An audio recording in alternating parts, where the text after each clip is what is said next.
नमस्कार साथियों, आपके अपने YouTube चैनल साइर क्लासेज में आप लोगों का स्वागत है। मैं सुनील कुमार एक बार पुनः आप लोगों के बीच में उपस्थित हूँ। साथियों, हम लोग पढ़ रहे हैं भारत का भूगोल, जिसका ये आज पार्ट 3 है। पिछली क्लास में हम लोगों ने देखा था भारत का भौगोलिक आधार पर भारत को कितने भागों में बांटा गया था। तो भारत को भौगोलिक आधार पर 5 भागों में बांटा गया है, जिसका हम लोगों ने एक पार्ट हिमालयी या पर्वतीय भाग उसको हम लोगों ने पढ़ लिया था। आज हम लोग पढ़ेंगे दूसरा भाग, उत्तर भारत का विशाल मैदान। उत्तर भारत का विशाल मैदान। चलिए साथियों, क्लास शुरू करते हैं। अब देखिए, जो उत्तर भारत का विशाल मैदान है, इसका निर्माण कैसे हुआ। ये जो हमारे हिमालय से निकलने वाली नदियां हैं, गंगा, यमुना, सिंधु तथा प्रायद्वीपीय भारत की जो नदियां हैं, सोन, चंबल, इन नदियों द्वारा क्या होता है, मिट्टियों को बहाकर लाया जाता है। तो इसी से क्या हुआ, हमारे उत्तर भारत का जो विशाल मैदान है, इसका निर्माण हुआ। अब इसका निर्माण काल कब से कब तक माना जाता है। निर्माण काल इसका प्लेटोसीन से होलोसीन काल के बीच में माना जाता है। आकृति कैसी है, आकृति इसकी धनुषाकार है। लंबाई क्या है, 3200 किलोमीटर, और क्षेत्रफल इसका क्या है, 7.5 लाख किलोमीटर स्क्वायर। क्षेत्रफल कम है, लेकिन सबसे ज़्यादा जनसंख्या इसी मैदानी भाग पर निवास करती है। कम ऊंचा प्रदेश, ऊंचाई कितनी होती है, 50 से 300 मीटर। और राज्य कौन कौन से आपके, पंजाब, हरियाणा, राजस्थान, यूपी, वेस्ट बंगाल, उसके बाद असम हो गए। अब देखिए, जो उत्तर का विशाल मैदान है, इसको संरचनात्मक रूप से कितने भागों में बांटा गया है, 4 भागों में बांटा गया है। ये आपका हो जाएगा भाबर का क्षेत्र, तराई, बांगर और खादर। आइए देख लेते हैं। देखिए, हमारा भारत का नक्शा है। अब जैसे हमारा ये सब क्या है, हिमालयी क्षेत्र हैं, यहीं से हमारी नदियाँ निकलती हैं। तो इन नदियों के निकलने से इन्हीं चारों क्षेत्रों का क्या होता है, ये जो आपका है उत्तर भारत का विशाल मैदान, इसका निर्माण होता है। इसको 4 भागों में बांटा गया है। ये आपका जो हो जाएगा, ये वाला पार्ट, इसको भाबर बोलते हैं। ये तराई हो जाता है। फिर ये नीचे वाला आपका बांगर हो जाता है, ये खादर होता है। अब देखिए, भावर किसे कहते हैं, सबसे पहले हम लोग समझ लेते हैं भावर क्षेत्र किसको बोलते हैं। जब ये नदियाँ निकलती हैं तो ये क्या करती हैं, शुरू में अपने साथ बड़े बड़े कंकड़ पत्थर लेकर आती हैं। तो ये कंकड़ पत्थर लेकर आती हैं, तो और ये कंकड़ पत्थर एक जगह जमा हो जाते हैं। जमा होने के कारण वहाँ पर नदियाँ का जो पानी होता है वो दिखाई नहीं देता है। तो वहाँ पर नदियाँ विलुप्त सी दिखाई देती हैं, तो उसको भावर क्षेत्र बोलते हैं। फिर जहाँ से पानी निकलता है, तो पानी निकलने के कारण अब जैसे जहाँ ख़त्म हो गई, विलुप्त हो गई, फिर नीचे से जहाँ से पानी निकलता है तो वहाँ दलदली क्षेत्र बन जाता है। तो ये इसके नीचे, भाबर के नीचे आप देखेंगे, यहाँ पर ये दलदली क्षेत्र बन जाता है, तो इसको तराई क्षेत्र बोलते हैं। फिर इधर देखिए, आपका ये हो जाता है बांगर, जिसको पुरानी जलोढ़ मृदा से इसका निर्माण हुआ है। ये इधर आपका हो जाता है खादर, ये नवीन जलोढ़ मृदा से हुआ है, इसका निर्माण हुआ है। नीचे चलिए डिटेल में समझते हैं थोड़ा हम लोग। ये देखिए, इधर सिंधु का क्षेत्र, ये गंगा, ब्रह्मपुत्र। देखिए भावर, भावर के क्या है, मध्यवर्ती मैदान के उत्तरी भाग में शिवालिक भाग से सटा हुआ मोटे मोटे कंकड़ पत्थर के निक्षेप से इसका निर्माण हुआ है।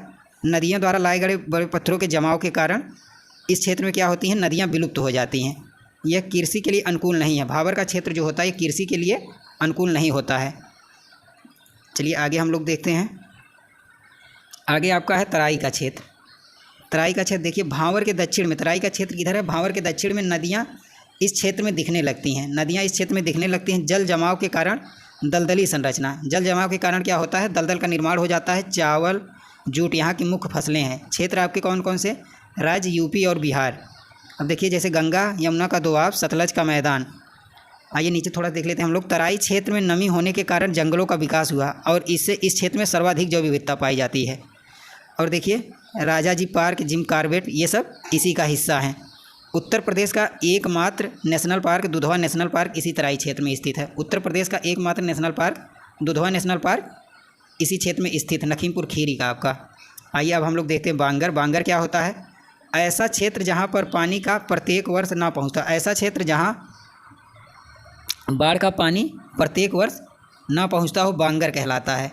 इस क्षेत्र की उपजाऊ क्षमता कम होती है, इस क्षेत्र की उपजाऊ क्षमता कम होती है। सिंधु और ऊपरी गंगा का मैदान जो है, यही बांगर होता है। प्राचीन जलोढ़ निर्मित मैदान है। ऊंचा भाग ये थोड़ा ऊंचा होता है, और प्राचीन बाढ़ का मैदान, यही हरित क्रांति इसी क्षेत्र में हुई थी। पंजाब, हरियाणा, पूर्वी राजस्थान और पश्चिमी यूपी, ये सब क्षेत्र आते हैं, आपके बांगर के क्षेत्र हैं। इसमें क्या होता है, बाढ़ का पानी नहीं पहुँचता है। अब नीचे हम थोड़ा देख लेते हैं, नीचे क्या है। ये देखिए, हमारा खादर हो गया। खादर किसे कहते हैं, ऐसा क्षेत्र जहाँ बाढ़ का पानी प्रत्येक वर्ष पहुँचता हो। ये नवीन जलोढ़ निर्मित मैदान है। बार बार यहाँ पर बाढ़ आती है। ये कम ऊंचा क्षेत्र के मैदान है, कृषि के लिए उपयोगी, लेकिन संसाधन की कमी है। ये मैदान जो होते हैं कृषि के लिए उपयोगी होते हैं, लेकिन क्या है, संसाधन की कमी है। मध्य गंगा एवं ब्रह्मपुत्र का मैदान। अब देखिए, पूर्वी यूपी, बिहार, असम और उत्तरी वेस्ट बंगाल ये सब खादर के हिस्से हैं। इस क्षेत्र की उपजाऊ क्षमता अधिक है, लेकिन बाढ़ के कारण अच्छी खेती नहीं की जा सकती है। थोड़ा सा हम लोग डेल्टा समझ लेते हैं। देखिए डेल्टा क्या होता है। नदियों के मुहाने वाले भाग को क्या कहते हैं? डेल्टा कहते हैं। मुख्य धारा विभिन्न भिन्न छोटी शाखाओं में क्या होती है? बढ़ जाती है। गंगा ब्रह्मपुत्र का डेल्टा, सुंदरवन डेल्टा, पश्चिम बंगाल, बांग्लादेश। अब थोड़ा सा हम लोग देख लेते हैं प्रायद्वीपीय पठार, दक्षिण का पठार। अब देखिए ये प्राचीन गोंडवाना भूमि का हिस्सा जो आर्कियन काल के चट्टान से बने थे। ये जो प्रायद्वीपीय पठार आपके हैं ये प्राचीन गोंडवाना भूमि के हिस्सा हैं जो आर्कियन काल के चट्टान से बने हैं। आकृति कैसी है? आकृति इनकी कैसी है? आकृति त्रिभुजाकार है। कैसी है? त्रिभुजाकार है। एरिया इनका क्षेत्रफल कितना? 16 लाख किलोमीटर स्क्वायर। और ऊंचाई इनकी कितनी होती है? 500 से 700 मीटर तक इनकी ऊंचाई होती है। देखिए विंध्य श्रेणियाँ तथा सतपुरा श्रेणियाँ भारत को दो भागों में विभाजित करती है। विंध्य श्रेणी और सतपुरा श्रेणी भारत को कितने भागों में विभाजित करती है? दो भागों में, उत्तर भारत और दक्षिण भारत में। पश्चिमी घाट एवं पूर्वी घाट को दक्षिण में नीलगिरी पहाड़ियाँ मिलाती हैं। कौन सी पहाड़ी मिलाती है? नीलगिरी पहाड़ी मिलाती हैं। दक्षिण भारत की सर्वोच्च चोटी आपकी कौन सी है? अन्नामुड़ी है, जिसकी ऊंचाई कितनी है? 2695 मीटर है और यह केरल में है। आइए हम कुछ प्रमुख पर्वत और पठारों को हम लोग देखते हैं। देखिए सतपुड़ा पर्वत, इसका विस्तार गुजरात, मध्य प्रदेश, छत्तीसगढ़ में। इसका कहाँ कहाँ विस्तार है? इसका विस्तार गुजरात, मध्य प्रदेश, छत्तीसगढ़ में है। सतपुड़ा पर्वत की सबसे ऊंची चोटी कौन सी आपकी? धूपगढ़ है, जो मैकाल पर्वत मध्य प्रदेश में है। सतपुड़ा पर्वत पर ही पंचमढ़ी पर्यटन केंद्र स्थित है। पंचमढ़ी केंद्र पर्यटन केंद्र स्थित है। चलिए नीलगिरी पर्वत को देखते हैं। अब देखिए नीलगिरी पर्वत, इसका विस्तार जो है, नीलगिरी पर्वत का विस्तार केरल, तमिलनाडु व कर्नाटक तक है। कर्नाटक तक। इसकी सबसे ऊंची चोटी कौन सी है? दोदा बेट्टा है। इसकी सबसे ऊंची चोटी दोदा बेट्टा है। नीलगिरी पर्वत पर कौन सी जनजात पाई जाती है? टोडा जनजात पाई जाती है। कौन सी जनजात? टोडा जनजात। अब चलिए हम देखते हैं अन्नामलाई। अन्नामलाई जो है इसका विस्तार केरल व तमिलनाडु में है।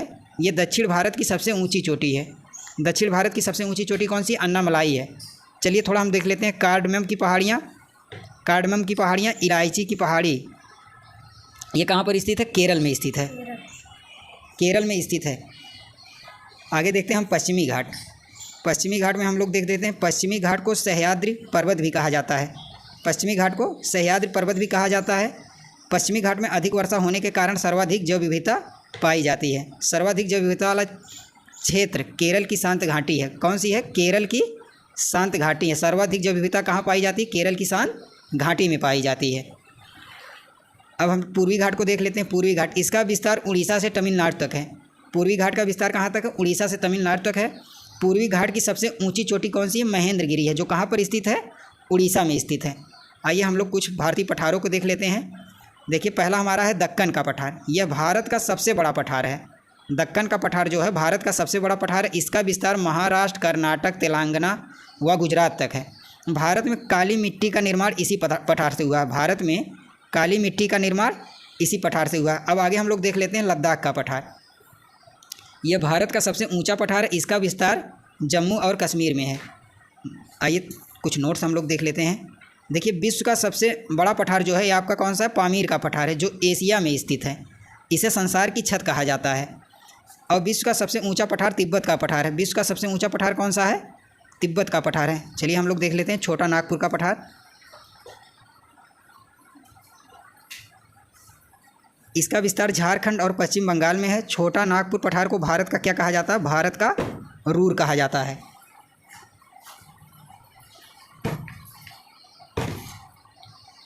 प्रायद्वीपीय पठार के अंतर्गत आने वाले पठार है। सबसे पहले हम लोग देख लेते हैं मालवा का पठार। मालवा का पठार ये लावा निर्मित पठार है। काली मिट्टी से इसका निर्माण हुआ है। मध्य प्रदेश और आपका राजस्थान में ये फैला है। फिर बुंदेलखंड का पठार है। ग्वालियर पठार व विंध्य श्रेणी के बीच में इसकी स्थित है। और देखिए छोटा नागपुर का पठार राजमहल की पहाड़ियों से महानदी तक खनिज संसाधन से भरपूर है ये। फिर उसका है दंडकारण्य का पदार्थ। ये कहाँ है? दक्षिण छत्तीसगढ़ एवं पूर्वी महाराष्ट्र क्षेत्र, अनुपजाऊ एवं उभड़ खाबड़ क्षेत्र है। मेघालय का पठार, इसको शिलांग का पठार भी बोलते हैं। इसके दक्षिण में गारो खासी जयंतिया की क्या है? पहाड़ियाँ हैं। ये देखिए दक्कन का पठार, इसको 3 भागों में बांटा गया। दक्कन का लावा पठार, तेलंगाना पठार मैसूर पठार। दक्कन का लावा पठार क्या है? लावा निर्मित पठार है। काली कपासी मिट्टी तेलंगाना के अंदरूनी भाग में, गोदावरी नदी इसे कितने 2 भागों में विभाजित करती है तेलंगाना पठार को। मैसूर पठार ये लौह अयस्क धनी है। बाबा बुदन की पहाड़ियाँ इसका हिस्सा हैं। बाबा बुदन की पहाड़ियाँ क्या हैं? इसका हिस्सा हैं। अब देखिए हम लोग तटीय मैदान पढ़ लेते हैं। तटीय मैदान में हम लोग देख लेते हैं पश्चिमी तटीय मैदान और पूर्वी तटीय मैदान।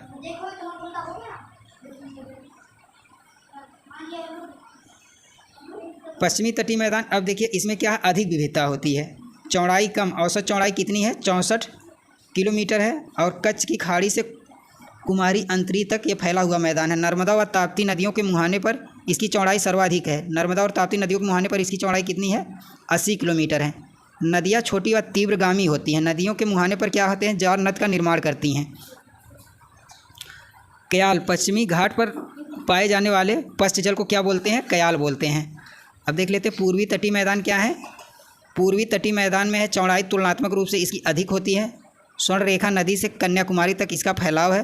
मुख्य नदियों में इसकी गोदावरी हो जाएगी, कृष्णा हो जाएगी, कावेरी हो जाएगी। डेल्टा ये क्या करती हैं? डेल्टा का निर्माण करती हैं।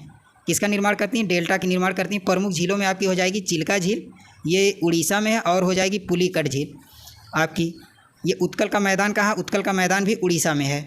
चलिए आगे देखते हैं हम लोग। आगे हम लोग थोड़े द्वीप समूह देख लेते हैं। भारत का सबसे बड़ा द्वीप समूह कौन सा? अंडमान निकोबार है। विश्व का सबसे बड़ा द्वीप समूह कौन सा? इंडोनेशिया द्वीप समूह है।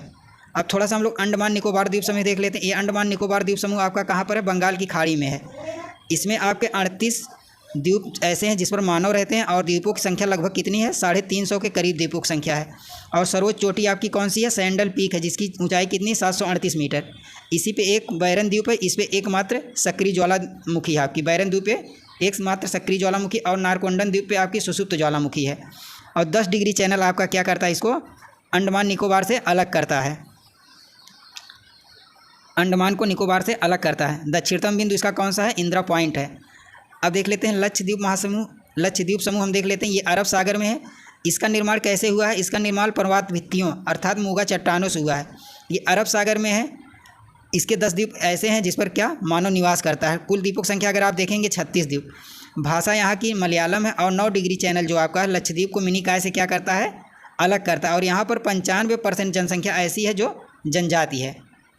अन्य प्रमुख द्वीप में हम लोग देख लेते हैं। अन्य प्रमुख द्वीप में आपका पंबन द्वीप हो गया। पंबन का द्वीप कहाँ है? मन्नार की खाड़ी, ये आदम ब्रिज का हिस्सा है। फिर श्रीहरिकोटा, ये कहाँ पर आपका? आंध्र प्रदेश के समीप पुलिकट के झील के अग्रभाग में है। फिर न्यूमर द्वीप है, ये बंगाल की खाड़ी में भारत बांग्लादेश की सीमा पर, ये निक्षेप के द्वारा निर्मित द्वीप है। फिर माजुली द्वीप ले लेते हैं। ये विश्व का सबसे बड़ा नदी द्वीप है। माजुली द्वीप जो आपका विश्व का सबसे बड़ा नदी द्वीप है। ये असम में ब्रह्मपुत्र की नदी पर स्थित है। फिर सालसेट द्वीप देख लेते हैं। विश्व की सबसे अधिक आबादी वाला जो नदी द्वीप है, ये सालसेट द्वीप है। थोड़ा सा हम लोग देखते हैं भारतीय मरुस्थल। भारत में सबसे बड़ा मरुस्थल थार का मरुस्थल है, जो कहाँ पर है? राजस्थान में स्थित है। विश्व का सबसे बड़ा मरुस्थल सारा मरुस्थल है, जो अफ्रीका महाद्वीप में स्थित है। देखिए सर्वाधिक वर्षा भारत में कहाँ होती है? मासिनराम में होती है, मेघालय में। विश्व में सबसे अधिक वर्षा का क्षेत्र कौन सा है? सर्वाधिक वर्षा भारत में मासिनराम मेघालय में। विश्व में भी सबसे अधिक वर्षा का क्षेत्र यही मासिनराम मेघालय ही है। सबसे कम वर्षा भारत में कहाँ होती है? लेह में, जो कहाँ पर है? जम्मू और कश्मीर है। विश्व में मृत घाटी क्षेत्र में USA में होती है। आज की क्लास में इतना ही। बहुत बहुत धन्यवाद साथियों।